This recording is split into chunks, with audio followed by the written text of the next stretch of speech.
আমার ভাইরা বন্ধুরা বাবা চিনারে মায়ার নবী নূর নবী যখন মেরাজ শরীফ থেকে আসলেন, মায়ার নবী নূর নবী বলেন, আবু জেহেল রে, আজকে রাত্রি বেলা আমার মালিক আমার হুজরা মুবারক তাইকা মসজিদুল আকসায় নিছেন, মসজিদুল আকসা তাইকা বাইতুল মুকাদ্দাসের মধ্যে নিছেন। বাইতুল মুকাদ্দাস থেকে আমার আল্লাহ প্রথম আসমান, দ্বিতীয় আসমান, তৃতীয় আসমান, চতুর্থ আসমান, পঞ্চম আসমান, ষষ্ঠ সপ্তম আকাশ পানি দিয়া, সিদরাতুল মুনতাহা পানি দিয়া, বাইতুল মামুর পানি দিয়া, জান্নাত জাহান্নাম পরিদর্শন করাইয়া আমার মালিকের সাথে আমি দিদার করেছি। আমার মালিক আমার উনার বাড়িতে নিয়েছিলেন, শুধু উনার বাড়িতে নিয়েই শেষ না আবু জেহেল, আমি আমার মালিকের সাথে সরাসরি চরম চুক্কে 27 বছর প্রেমের আলাপ করেছি। আবু জেহেল ডাক দিয়ে তো মুহাম্মদ রে, মানুষে তো মিথ্যা কথা বলে, মিথ্যা কথা বলার তো একটা দল আছে রে মুহাম্মদ। ও মুহাম্মদ রে, এটা কেমনে সম্ভব রে মুহাম্মদ? এক রাত্রে তুমি তোমার হুজরা মুবারক থেকে বাইতুল মুকাদ্দাসে গেলা, বাইতুল মুকাদ্দাসে যাইতে 3 মাসের সময় লাগে। মক্কা থেকে বাইতুল মুকাদ্দাস হেঁটে যাইতে, ও মুহাম্মদ এটা কেমনে সম্ভব? দুনিয়াটা মেনে নিলাম, তোমার কথা ঠিক আছে, কিন্তু 7টা আসমান পাড়ি দিয়া, বাইতুল মামুর পাড়ি দিয়া, সিদরাতুল মুনতাহা পাড়ি দিয়া, জান্নাত জাহান্নাম পরিদর্শন করিয়া কেমনে তুমি আরশের মধ্যে গেলা? বিশ্বাস হয় না। আবু জেহেল এই কথা শুনিয়া মজলিস থেকে চলে গেল, আর রাস্তা দিয়ে হাঁটে, আর মক্কা নগরের কাফের মুশরিকদেরকে ডাকে, ও মক্কা নগরের কাফেরেরা মুশরিকেরা রে, ও মক্কা নগরের মানুষেরা শুনো, মুহাম্মদ আজকে এমন একটা আশ্চর্য কথা কইছে জানোনি? এক রাত্রে নাকি বাইতুল মুকাদ্দাস গেছে, 7টা আসমান পাড়ি দিয়ে আল্লাহর সাথে দিদার করেছে, জান্নাত জাহান্নাম নাকি পরিদর্শন করেছে। এই কথা আবু জেহেল বলে বলে আর রাস্তা দিয়ে হাঁটতেছে। হঠাৎ মায়ার নবী নূর নবীর শ্রেষ্ঠ সাহাবী সিদ্দিক আকবর আবু বকর রাদিয়াল্লাহু তাআলা আনহুর সাথে সাক্ষাৎ হয়ে গেল।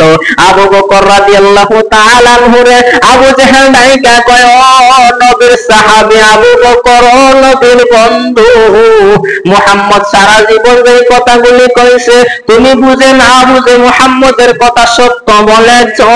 আজকে জামানি মুহাম্মদ সকালবেলা ঘুম থেকে উঠে একটা কথা বলেছে, মুহাম্মদ নাকি 7 আসমান পাড়ি দিয়া আল্লাহর আরশ পর্যন্ত গিয়া 27 বছর তাইকা এসেছে। মায়ার নবী নবীর সাহাবী আবু বকর ডাক দিয়া কয়, আবু জেহেল রে, এই কথাটা কে বলেছে রে আবু জেহেল? আবু জেহেল ডাইকা কয়, আবু বকর, এই কথাটা একটু আগে আমি মুহাম্মদের জবানে শুনেছি।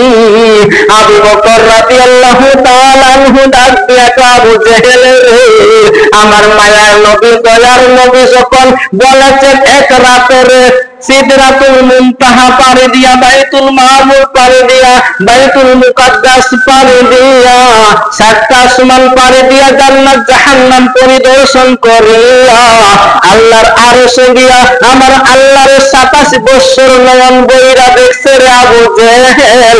এতে আমি আবু বকরের কোন সন্দেহ নাই, আমি আবু বকর বিশ্বাস করলাম মায়ার নবী নূর নবী আমার আল্লাহর দিদার নসিব করেছে। আবু জেহেল বলে, আবু বকর, কোন কথা যাচাই করলে না, কোন কথা যাচাই না করিয়া কেমনে বিশ্বাস করলি? আবু বকর রাদিয়াল্লাহু তাআলা আনহু বলেন, আমি মায়ার নবী দয়াল নবীরে আমি চিনি। আবু জেহেল এই কথা বলিয়া যখন আবু বকর চলে গেলেন, আবু জেহেল শুনে গেল, আমার আল্লাহ জিবরাইল পাঠাইছে, ও জিবরাইল রে,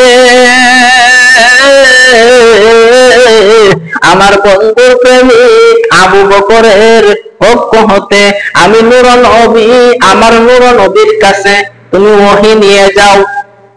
জিবরাইল আমিন সাহেব, ইয়া রাসূলুল্লাহ নবীজি, ও মায়ার নবী নূর নবী গো, আল্লাহ আপনাকে সালাম জানাইছেন আর বলেছেন সর্বপ্রথম দুনিয়াতে আপনার মেয়েরা শরীফ বিশ্বাস করেছে আপনার আবু বকর। ওগো নবীজি, আপনাকে না জিজ্ঞাইয়া, আপনাকে প্রশ্ন না করিয়া আপনি মেরাজ শরীফ গিয়েছিলেন।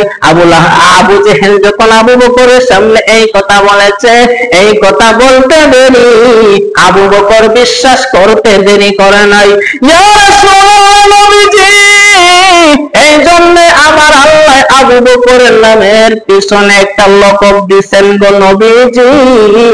আবু বকর যেই কথা বলেছেন সেই কথা সত্য, এই জন্য আবু বকরের নামের পিছনে আমার আল্লাহ একটা উপাধি দিয়েছেন সিদ্দিক। জোরে বলুন সুবহানাল্লাহ।